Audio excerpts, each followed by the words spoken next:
Kabupaten Garut kembali diterjang banjir bandang. Pada tahun ini banjir bandang melanda 5 desa di Kecamatan Sukaresmi. Dampak banjir bandang di Kecamatan Sukaresmi memang tak sebesar seperti tahun 2016 silam yang menyapu banyak kecamatan, namun tetap saja membuat warga Garut trauma. Pada banjir bandang yang melanda Kecamatan Sukaresmi pada hari Sabtu tanggal 6 November setidaknya melanda 5 desa, antara lain Desa Sukalilah, Desa Sukajaya, Desa Mekarjaya dan Desa Sukamulya. Kerusakan yang diakibatkan banjir bandang ini antara lain membuat jembatan terputus di Desa Sukalilah dan 5 rumah mengalami kerusakan, diantaranya 1 rumah rusak berat, 1 rumah rusak sedang dan 3 rumah rusak ringan. Selain itu banyak pula lahan pertanian yang mengalami kerusakan dan gagal panen. Sejauh ini Desa Sukalilah yang terdampak paling berat akibat banjir bandang. Dari pemantauan pihak terkait, banjir bandang di Sukaresmi diduga terjadi akibat kerusakan hutan di wilayah hulu sungai. Banyak hutan yang beralih fungsi. Jadi pada jam berapa kemarin itu, Pak? Kemarin itu mulai hujan tapi tidak terlalu deras itu jam 4. Nah, setengah 5 tiba-tiba ada datang air bah bergemuruh. Nah, kalau di sini sih hujan nggak begitu besar ya.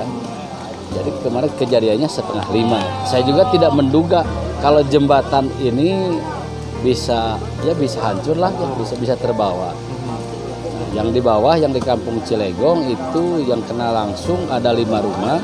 8 kakak, 21 jiwa. Ya.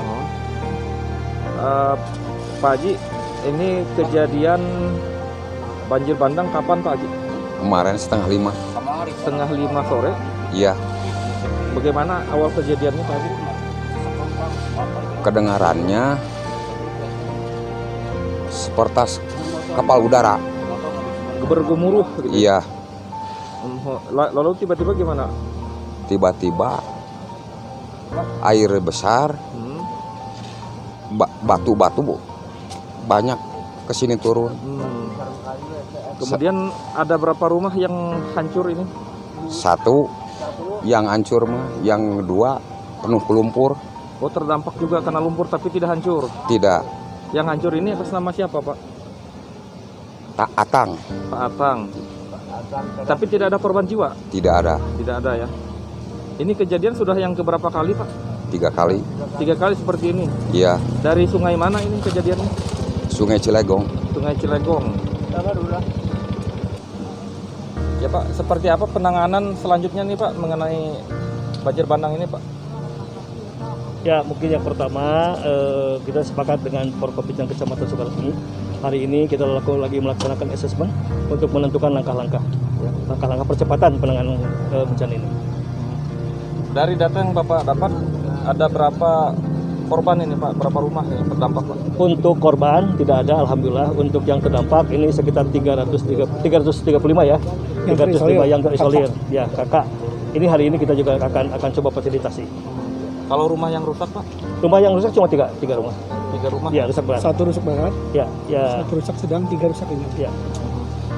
Kalau dari BTT sendiri ada mungkin Pak masih Garut Pak? Ya, kita akan coba koordinasikan dengan pimpinan. Kalau Pak Cerah? Dari kecamatan sendiri seperti apa upaya nanti Pak? Pertama kita sudah melakukan evakuasi ya warga yang terdampak ya. Yang keduanya kita sudah melakukan pembersihan ya di lokasi bencana ini ya.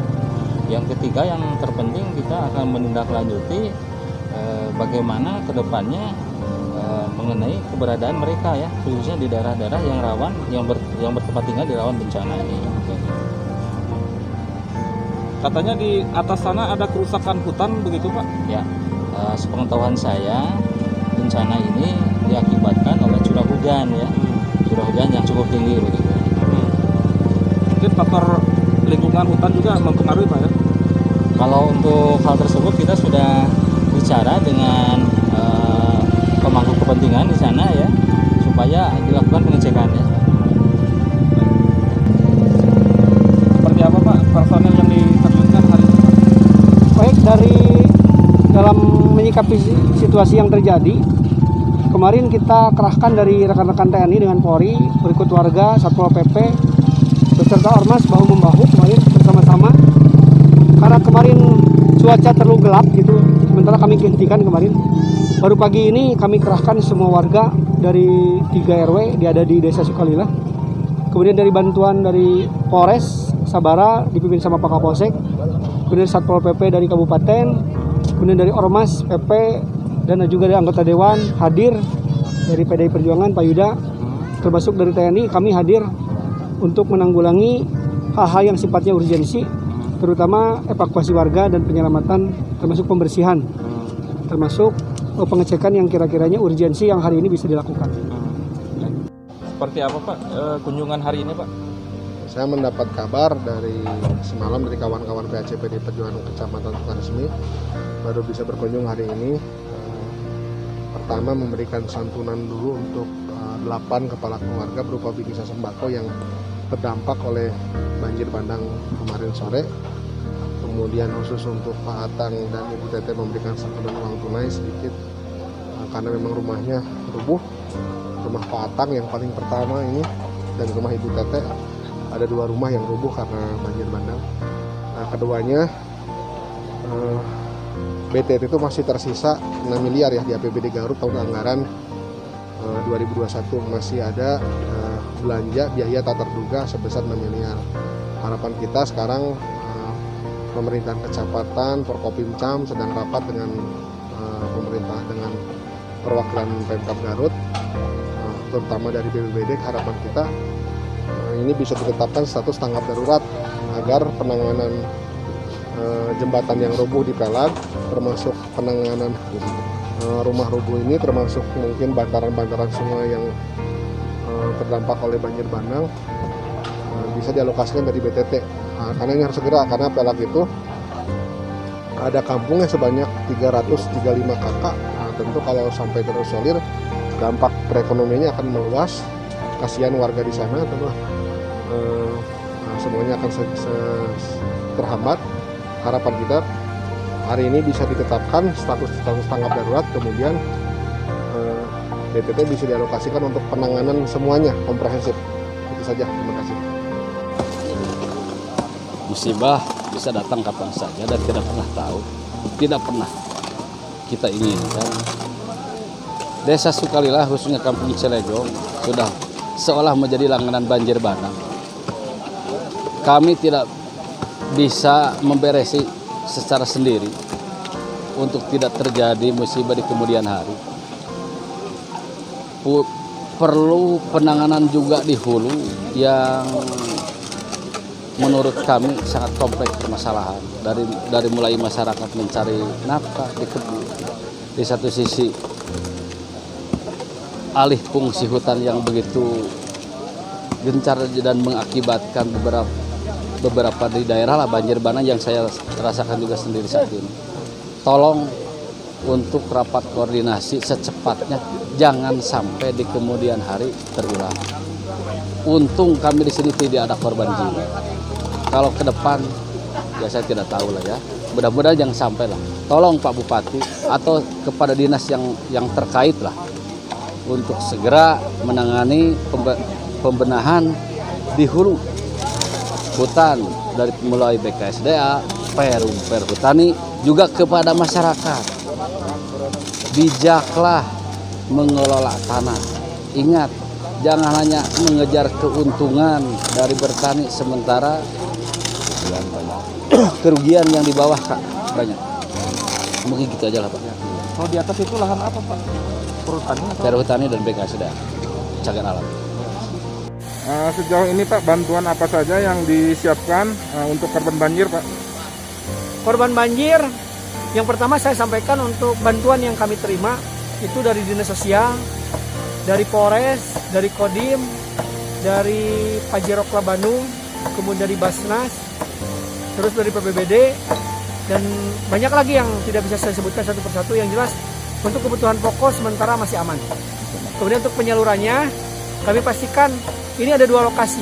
Lokasi yang memang terdampak sekali terkait dengan bencana banjir ini, yang di bawah, jembatan yang bawah, yang rumahnya roboh, Sementara hari ini masyarakat sudah masuk di tetangga dan warganya. Mereka pasti tinggal di sana dan kita pastikan aman secara kebutuhan sembakonya, termasuk kebutuhan pokoknya. Kalau berkaitan dengan masalah kebutuhan yang lainnya, nanti berkaitan dengan masalah infrastruktur rumah yang roboh, itu dinas teknis yang akan segera melakukan langkah-langkah, mungkin nanti di pelaksanaan di pasca bencana. Untuk tanggap darurat Pak, bencana berapa hari Pak? Terhitung sejak kapan Pak? Tanggap darurat dipastikan terhitung mulai hari Minggu. Jadi pelaksanaannya dari Minggu nanti berakhir sampai hari Sabtu 7 hari ke depan. 7 hari lah. Nah, hari Sabtu nanti berakhir. Ya, makasih Pak. Sama-sama, terima kasih. Kumaha Pak, itu teh dipayun di luhur teh, kumaha hutan teh? Dan hutannya tadinya kan tidak dibuka, sekarang ada yang membuka. Gunul we taman. Akibat gunul, itu masalah. Jadi himbasnya ke warga, yang paling bawah gitu kan, sana paling atas. Atau seberapa tahun dibuka apa itu lahan Pak? Bukannya sekitar 2 tahunan lah. 2 tahunan. Semenjak eta panginten bencana Pak? Nembe ayeuna. Nembe ayeuna. Baru nya sering bencana nama tapi Anu parah ayeuna. Iya tos 3 kali. Oh, 3 kali. Semenjak dibuka teh. Iya. Oh, jadi mulai bencana semenjak di babat hutan panginten. Nah gitu. Ayah 5 tahun. Hutan mana Pak? Hanya 5 tahun. Eta kalau betul bertani mah. Bertani enggak PA. Setajan di babat hutan mah tepat tos kieu Enggak. Stasiun kantor saya gitu. Ada. Oh, semenjak eta dibuka. Bencana we karawasna ayeuna Iya, panginten. ini udah 3 kali. 3 kali. Ini yang paling parah. Ini yang paling parah. Paling parah sekarang. Korban gitu. Harapan Bapak Pak ke pemerintah Pak? Mohon izin Pak. Terkait jembatan ini rencananya gimana Pak ini Pak? Ini terkait jembatan ini karena masa tanggap darurat, kita sudah upayakan bersama seluruh komponen dari mulai lembaga terkait termasuk TNI Polri, warga desa, ormas dan yang lainnya bahu-membahu. Dalam masa tanggap darurat sudah kita pastikan sementara bisa dilalui meskipun hanya roda 2. Kalau untuk yang pejalan kaki insya Allah aman. Sementara untuk roda 4 kita pastikan dilarang dan tidak boleh jangan sampai nanti dilewati. Barusan dengar-dengar ada mobil yang lewat Pak. Sempat roboh Sementara juga katanya. tidak pastikan tadi hanya isu. Karena tadi ada roboh, ternyata bukan roboh gara-gara mobil, tapi memang karena air membesar, kemarin ada posisinya kurang di bawahnya, akhirnya tergerus lagi di air. Hanya adalah memang kondisinya ada labil dan tergerus oleh sama air. Akhirnya roboh dan terjadi ada longsoran kecil lah di posisi jembatan bawah.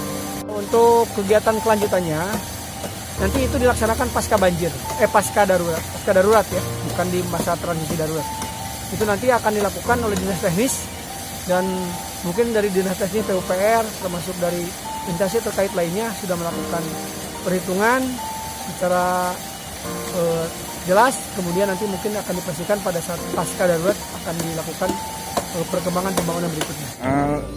Pak, hari ini dalam rangka kerja apa Pak? Ya, kebetulan kami diperintahkan oleh pimpinan dari Kementerian Sosial, dalam hal ini Bu Menteri Sosial, untuk menyalurkan bantuan dari Bu Menteri kepada warga yang terdampak banjir bandang di Desa Sukaryo. Bantuannya bentuknya apa saja Pak yang diberikan Pak? Bantuannya seperti yang kita lihat bersama ini ada kasur, ada matras dan juga ada peralatan dapur dan juga makanan anak dan juga kitwear gitu Pak. Untuk berapa kepala keluarga Pak itu yang menerima? Di sini ada 8 kakak atau sejumlah 22 warga yang kami salurkan sesuai dengan data yang masuk ke kami dan alhamdulillah sudah terdistribusikan semuanya. Yang intinya ini untuk terisolasi ini harus saya luruskan ya. Jadi tidak ada istilah terisolasi ya. Karena jalan menuju Pelak itu tidak serta-merta melewati Kampung Cilegong ya, tetapi ada jalan lain yang bisa ditempuh melalui jalur Desa Mekarjaya ya. Kendaraan roda 4 juga bisa melintasi. Untuk kendaraan roda 4 sementara ini kita larang ya, karena kekuatan jembatan manual ini cukup terbatas begitu ya.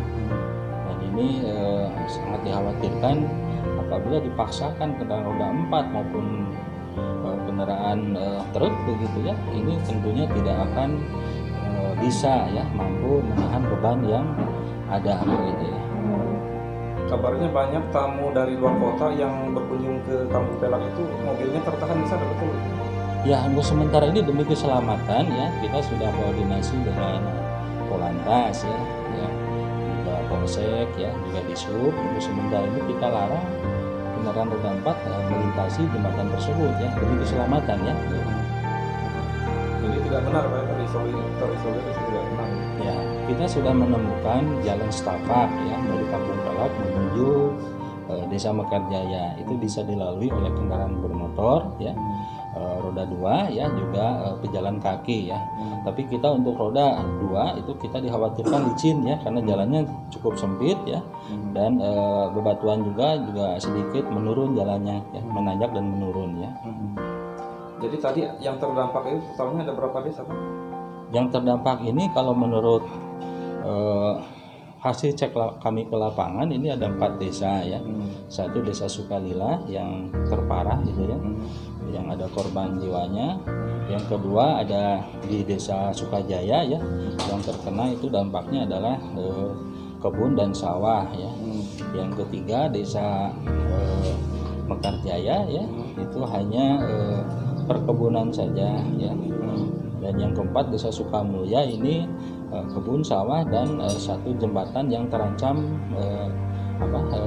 berbahaya begitu ya, karena pondasinya itu sudah tergerus air ya. Kalau barusan Bapak sebut Sukalila ada korban jiwa, berapa orang? Korban jiwa ini tidak ada ya, maksud saya korban jiwa yang meninggal. Tetapi kalau korban jiwa yang rumahnya rusak berat ini ada gitu ya. Update-nya jadi berapa rumah sekarang? Update-nya tetap 5 ya, 1 rusak berat ya, 1 rusak sedang, dan 3 ini rusak ringan begitu ya. Untuk di posko sendiri Pak, saat ini bantuan dari mana saja Pak? Untuk posko ya, ini bantuan sudah sangat banyak ya, terutama ini dari Dinas Sosial ya Kabupaten Garut melalui Bapak Ibu Tagana ya, juga dari BPBD ya, dari komunitas Pajero ya, Pajero Sport ya, juga dari Perhutani ya, KPH Garut ya, juga ada beberapa donasi bantuan lainnya dari Polres juga ya, 2 ton itu Pak Kapolres ya. Juga Pak Dandin ya, Pak Wabuk, Pak Bupati ya, semuanya sudah memberikan bantuan ya. Terima kasih kepada semua pihak yang sudah memberikan donasi bantuan ya begitu. Nah, ini ada berapa peloton atau grup yang diterjunkan ke banjir bandang ini dari Baguna? Kami dari Baguna PDI Perjuangan Kabupaten Garut semalaman dapat informasi dari sekaligus instruksi dari Ketua DPC PDI Perjuangan Kabupaten Garut terkait terjadinya banjir bandang yang ada di wilayah Sukaresmi. Semalam tadi kami turun untuk ke lokasi itu sekitar 1 grup berjumlah 10 orang untuk membantu asesmen dan membantu persiapan-persiapan yang perlu dipersiapkan untuk mengantisipasi banjir bandang susulan. Ternyata ketika semalam kita tidak bisa melakukan asesmen sepenuhnya dikarenakan cuaca dan kondisi yang gelap. Dilanjutkan kegiatan itu hari ini, yaitu membersihkan sisa-sisa material longsoran serta membantu asesmen dari pihak BPBD juga. Sampai berapa hari ini Pak? Untuk target kita mengikuti dari pihak BPBD karena kita relawan untuk mengikuti instruksi dari BPBD juga. Untuk kendala barusan di lapangan ada kendala atau seperti apa? Untuk kendala mungkin hari ini cuaca lumayan cukup karena hujan juga ini, dikhawatirkan sampai malam hujannya. Jadi kita persiapan segera untuk membersihkan material-material atau puing-puing yang sisa banjir bandang kemarin. Nama lengkap Pak? Saya Ervan Gustiawan dari Kepala Baguna PDI Perjuangan Kabupaten Garut. Tadi saya dengar masyarakat kan ingin aspirasi pembangunan jembatan secepatnya Pak. Dari pihak desa sendiri untuk membantu percepatan pembangunan jembatan sendiri bagaimana Pak? Oh ya, terima kasih. Yang pertama saya apresiasi setinggi-tingginya kepada warga Kampung Pelang yang saya sangat banggakan. Sudah kesekian kali terbukti dengan kekompakan terbangunnya rasa kebersamaan yang kemarin Pak, begitu bingungnya masyarakat dengan satu hari dibantu dengan tim TNI Polri, jembatan penyeberangan sementara selesai dalam satu hari. Terima kasih. Terima kasih. Selanjutnya kami sudah melakukan berkoordinasi dengan unsur Muspika Kecamatan Sukaresmi, juga unsur BPBD Kabupaten Garut. Sudah kami sampaikan, ini adalah jembatan atau akses utama yang menghubungkan Kampung Pelag ke wilayah-wilayah lain. Kalau tidak segera dibangunkan secara permanen, sudah tidak terbayang kerugian masyarakat. Berapa ratus ton sayuran di atas yang tidak bisa didistribusikan. Sekalipun bisa sangat darurat lah. Selain membahayakan keselamatan pengangkut ya, anak sekolah yang keluar, ya banyaklah sangat dibutuhkan lah ini. Melalui media ini juga saya sampaikan kepada tim yang berkewenangan untuk membangun jembatan, entah itu Bina Marga, PUPR, saya tidak mau tahu. Yang penting saya sampaikan, segeralah dibangun jembatan ini yang permanen dan ideal. Lebarnya ideal, kuatnya yang jelas. Terima kasih.